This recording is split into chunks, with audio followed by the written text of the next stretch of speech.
રક્ત ગોરાખું ભાર. આ કઠપૂતળી મને પ્રિય કેમ છે ખબર છે? કેમ કે એ મારા મનને અનુસરે છે, હું કહું એમ કરે છે, પોતાનું અસ્તિત્વ મારા ચરણોમાં ધરે છે. તમારી ભાષામાં કહું તો હું કહું બેસી જા તો બેસી જાય છે, હું કહું ઊભી થા તો ઊભી થઈ જાય છે, હું કહું ચાલ તો ચાલવા લાગે છે. મારી ઈચ્છાને જે અનુસરે છે એ મારા હૃદયમાં સ્થાન મેળવે છે, આ કઠપૂતળીની જેમ. અરે વાહ, આ તો માણસ જેવી મૂર્તિ છે. ગજબ છે હો. હવે જોઈએ અનિહારે આ શું કરે છે. આ કઠપૂતળીનું નામ છે લીલાધર.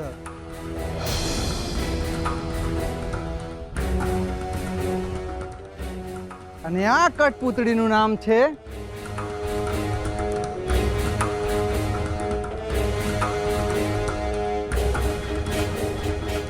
કૃષ્ણ.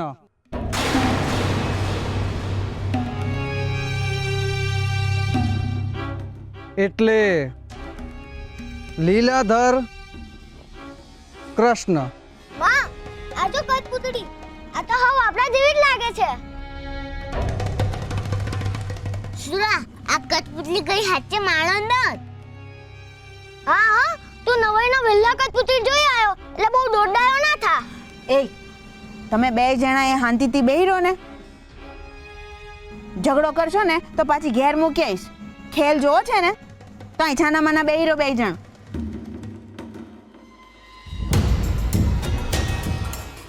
માધવપુર ગામની જમીન પર સૌથી પહેલા મારા પગ પડ્યા ત્યારે મને માન, સન્માન અને આદર આપનાર, મારી અને કૃષ્ણની વાંસળીના સૂરને એક સમાન કક્ષાએ મૂકીને મારી સાચી ઓળખ પારખનાર આ ગામના કૃષ્ણ મંદિરના પૂજારી ગિરધરદાસનો હું ખૂબ ખૂબ આભારી છું.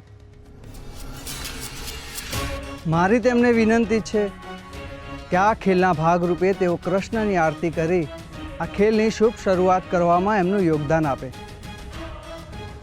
ગિરધરદાસ, આવો અને તમારા શુભ મુખે આરતીનો પ્રારંભ કરો.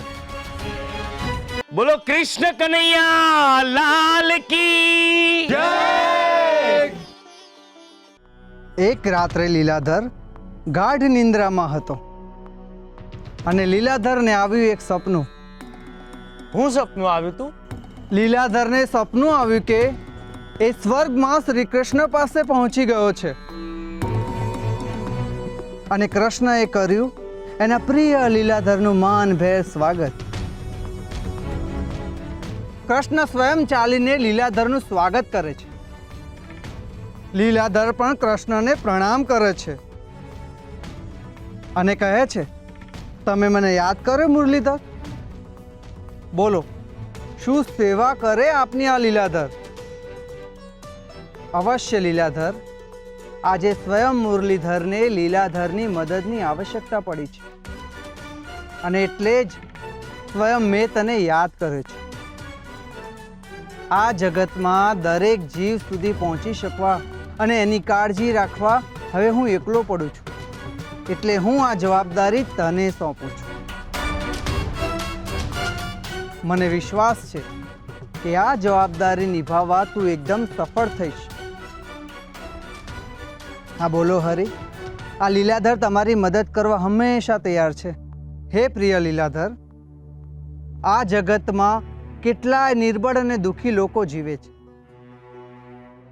ગરીબ છે, પછાત છે, દુઃખી છે, રોગી છે, અજ્ઞાની છે, જેના લીધે ભટકે એમના જીવન છે. એ લોકોને આપી માર્ગદર્શન અને સલાહ સૂચન એમના જીવનને સુખરૂપ બનાવતું છે. આ કર્તવ્ય મારું, પણ પૃથ્વી પર જઈને લીલાધર કૃષ્ણ એને નિભાવતું. આજથી તું મારો પ્રતિનિધિ છે. તું લોકોની સેવા કર અને પુણ્ય કમાવ. સાથે કહે છે પ્રભુ કૃષ્ણ કે નિસ્વાર્થ સેવા તારી લોકોને ખૂબ આકર્ષિત કરશે અને મારી જેમ જ કરશે પૂજા તારી. મૂર્તિ બનાવશે અને સમગ્ર સંસારમાં તને અને તારા સેવા ભાવને લોકો ભગવાન શ્રી કૃષ્ણનો બીજો અવતાર માનશે અને લોકો માનશે કૃષ્ણ સમ લીલાધર કૃષ્ણ. નામ મારું લીલાધર, કૃષ્ણનો છું હું અવતાર. ભક્તિ કરશે જે મારી, તરી જશે ભવપાર.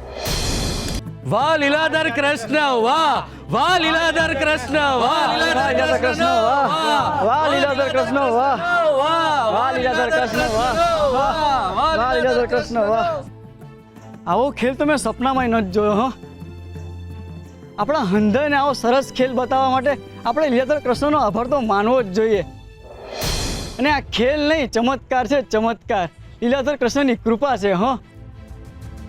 બોલો લીલાધર કૃષ્ણ ભગવાનની જય!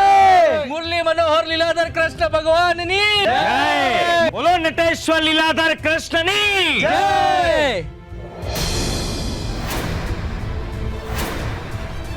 મેળવી લીધું મેં તુજ પાસે, હતું એવું જ સ્થાન. ગુમાવ્યું તારા ભક્તોએ પડવારમાં ભાન. જો મુજને મળી રહ્યું છે વણ માગ્યું સન્માન. હૈયે હૈયે હશે હવે ફક્ત લીલાધર કૃષ્ણનું નામ, લીલાધર કૃષ્ણનું નામ. લીલાધર કૃષ્ણની જય! લીલાધર કૃષ્ણની જય! લીલાધર કૃષ્ણની જય! લીલાધર કૃષ્ણની જય! લીલાધર કૃષ્ણની જય!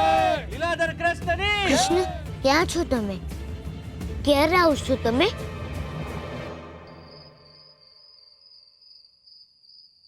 માં જો, હું કૃષ્ણ છું, હું શ્યામ છું, હું માધવ છું, હું લીલાધર કૃષ્ણ છું. ઓ માડી રે, ઊભો થા. હાય હાય વાગ્યું તો નત ને?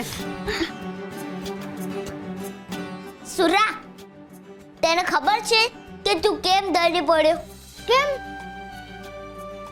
આ તો તે લીલાધર ને કૃષ્ણનું નામ હાથે લીધું ને એટલે તું પડ્યો. લીલાધર ને કૃષ્ણ બંને નોખા છે, એમને ભેગા ન કરાય. પણ ચોરાપાએ જે લીલાધર કાકા બોલ્યા એ જ હું બોલ્યો. પણ તારે હું કામ એમને જ બોલવું છે હે? હલો હલો એ આ તમે બેસે ને વાર્તાના પોટલાને અહીંયા ખૂણામાં મેલી દો. હવે મારી વાર્તા સાંભળવાનો વખત થઈ ગયો છે. અને હા, આ વાર્તા સાંભળતા સાંભળતા ગટી કરી જવાની છે હો. ના, હવે બીજી વખત વાર્તા ન સાંભળવી મારે. ચોરાપાએ સાંભળી તો ખરી લીલાધર કાકાની વાર્તા. બાપા, સાચી કોઈ સ્વર્ગમાં કૃષ્ણને મળવા જઈ શકે? ક્યો ને બાપા? એ તો ભગવાનની મરજી હોય ને એને જ ભગવાન આવે અને પોતાની હારે છે ને લઈ જાય અને ત્યારે છે ને સ્વર્ગમાં જવાય. તો બાપા, લીલાધર કાકાને જે સપનું આવ્યું એ સાચું હતું કે લીલાધર કાકા જુઠ્ઠું બોલતા હતા? બેટા, લીલાધર કાકા છે ને વાર્તા કહેતા હતા ને વાર્તામાં ક્યારેક ખાસું ન હોય. એ ખાલી મનોરંજન માટે હોય બેટા.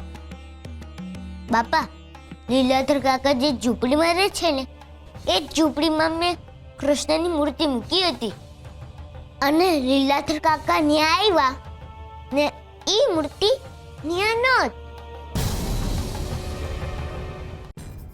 બાપા, મને લીલાધર કાકા હારા નથી લાગતા. એવું ન હોય બેટા. યાદ કર, તું જ કહેતો હતો ને કે તને બધાયમાં કૃષ્ણ દેખાય છે, તો લીલાધર કાકામાં કૃષ્ણ હોય જ ને. તેમના અંદરના કૃષ્ણને કાં નથી જોતો? બાપા, મને તો લીલાધર કાકામાં કૃષ્ણ નહીં કંસ દેખાય છે. કંસ.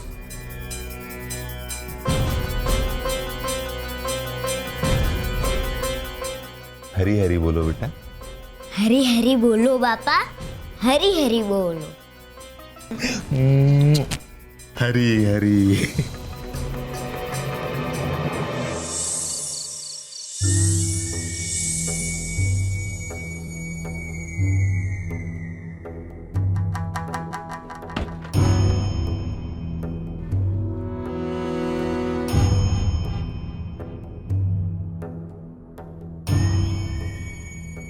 માફ કરજો ગિરધરદાસ, તમે આ જળમાં તુલસી પત્ર નાખી શકો?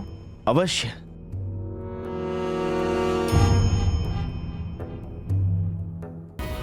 ગિરધરદાસ, ખરેખર હું તમારી સેવાથી અભિભૂત થયો છું. તમારે ત્યાં મને સ્વર્ગની અનુભૂતિ થાય છે. અને તમને જો મને મળીને આનંદ થયો હોય તો આ જળ તમે ગ્રહણ કરો, પછી હું જળ લઈશ. મારો નિયમ છે, પહેલાં યજમાનને તૃપ્ત કરવા, પછી અતિથિએ તૃપ્ત થવું. તમે મને એટલું બધું માન આપો છો કે હું ગદગદ થઈ ગયો છું. આ ગિરધરદાસ તમારી સેવામાં હંમેશા હાજર છે. ગિરધરદાસ, તમારા જેવા ભક્તના ઉત્સાહથી જ મારા જેવા ઈશ્વરને કાર્ય કરવાનો ઉત્સાહ જાગે છે. હું જાણું છું ગિરધરદાસ કે તમારા મનમાં એક પ્રશ્ન થતો હશે. મેં મારા અવતાર વિશે બધાને કહેવાની ના પાડી હતી, પણ આજે કઠપૂતળીના ખેલ વખતે મેં બધાને મારી ઓળખાણ આપી દીધી. પણ ગિરધરદાસ, આ બધું હું જાણી જોઈને નથી કરતો. મારી જીભ મારા શબ્દો પર કાબુ નથી રહેતો. થોડા સમયાંતરે કૃષ્ણ મારી અંદર આવીને લીલા કરી જાય છે. આ તો કૃષ્ણ લીલા છે. મારા શબ્દો કૃષ્ણની ઈચ્છા છે. તમારે ખુલાસો આપવાની કોઈ જરૂર નથી. હું તમારા સ્વરૂપને જાણી ચૂક્યો છું અને અનુભવી પણ શક્યો છું. જ્યારથી મેં તમારી વાંસળીના સૂર સાંભળ્યા છે ત્યારથી હું સમજી જ ગયો છું કે આ સૂર તો દ્વારિકાધીશના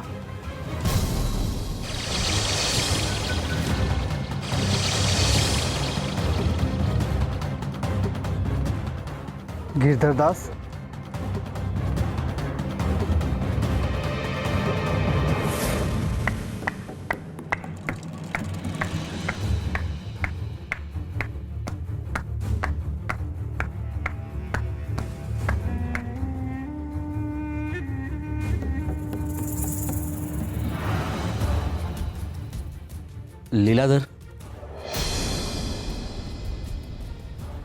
લીલાધર કૃષ્ણ, પૂજારી બાપાને ભાન ક્યારે આવશે? આપણે એમને વૈદરાજ પાસે લઈ જઈએ. ના બગલા, એની જરૂર નહીં પડે. હમણાં ગિરધરદાસ સ્વસ્થ થઈ જશે. જેટલું એક વૈદ પાસે હોય છે એનાથી વિશેષ ઔષધિનું જ્ઞાન મારી પાસે છે. તમે જોજો, થોડીક જ વારમાં મારી ઔષધિઓ કેવો ચમત્કાર સર્જે છે. ગિરધરદાસ, ગિરધરદાસ,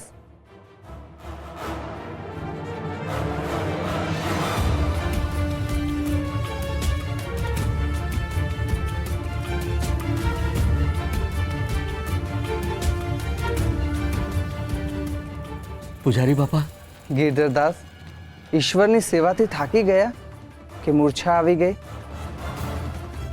ગિરધરદાસ, હવે તમે સ્વસ્થ છો. મારી ઔષધિએ તમને સાજા કરી દીધા છે.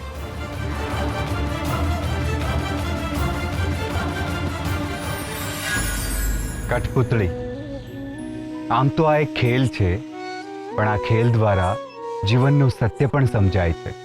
ઈશ્વર દરેક માણસને ઇન્દ્રિયો આપે છે, જેના દ્વારા માણસ પોતે પોતાના જીવનનો, પોતાના અસ્તિત્વ અને વ્યક્તિત્વનો દોરી સંચાર કરી શકે છે. પણ અમુક લોકો એવા હોય છે જેને પોતાના કરતાં બીજા પર વધારે વિશ્વાસ હોય છે.